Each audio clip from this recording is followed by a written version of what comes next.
it might be helpful to provide you guys a little vocal warm up, something to keep your voice healthy, possibly help you produce a little bit more sound more easily as you're working in masks.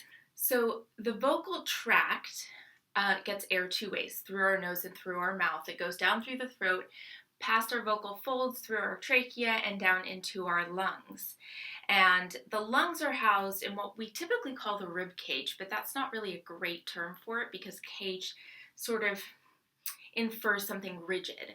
So our ribs are more like a rib basket because it allows for movement. Our ribs are connected by these intercostal muscles, and those muscles actually widen and open the rib so that we can fill the lungs with air. The other thing that helps is our diaphragm, which sits right in between our ribs here, and it sits kind of like a little cup like this. When we breathe in, it actually depresses and flattens, and what that does, because it's connected to the base of the ribs, is it pulls the ribs down and it opens up, and that starts the opening of the intercostal. So all of the ribs then widen there as we're inhaling so that our lungs can fill with air. And as we're exhaling, it presses back up, and in doing so, it's releasing all of those ribs. So the ribs are actually, the muscles are engaged when we inhale, and they're releasing when we exhale. Now, what happens when this diaphragm presses down is it displaces all of the organs in the stomach. So when we're talking about vocal production, we talk about belly breathing because the belly will move as you inhale in order to make room for the breath to come in. So we really want deep belly breathing as well as thoracic breathing. So here in the thoracic spine section. So we want our whole body to move in all directions. If you think of your torso as a six-sided box, with this being the front, your shoulder girdle being the top, your hip girdle being the bottom, right and left sides, and then the back being your back. So you've got a six-sided box here, and your box can expand in all directions.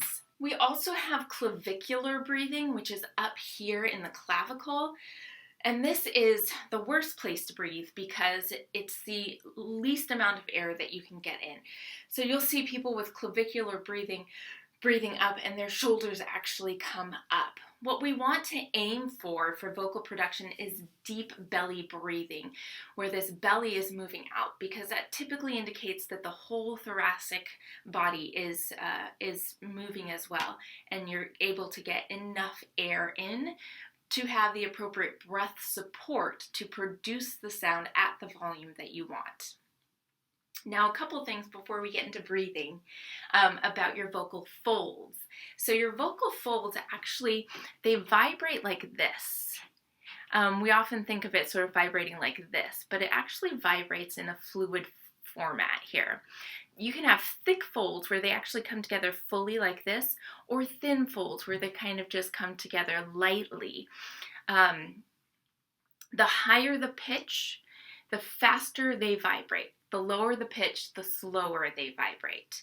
So males tend to have a lower pitch to their voice, and females tend to have a higher pitch to their voice.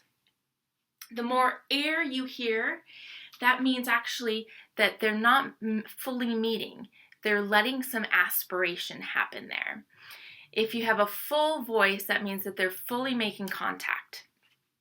So right now I'm speaking to you in full voice, whereas right now I'm speaking to you with some breath in there.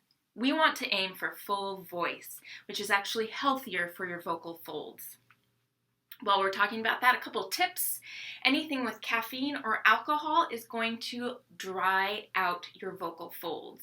That means that they're going to get tired more easily because they need to be moist. So you want to make sure that you're drinking lots of liquids, lots of fluids that's going to hydrate your body.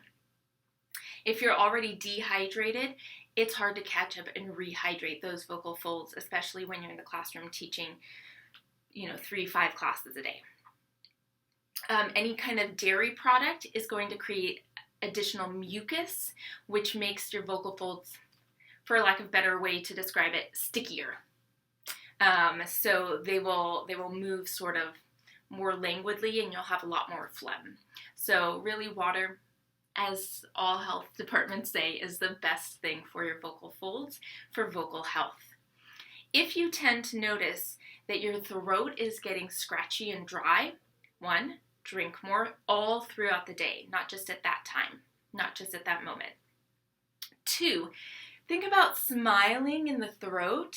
It's a hard sensation to get, but think about opening and widening in here. That can definitely help.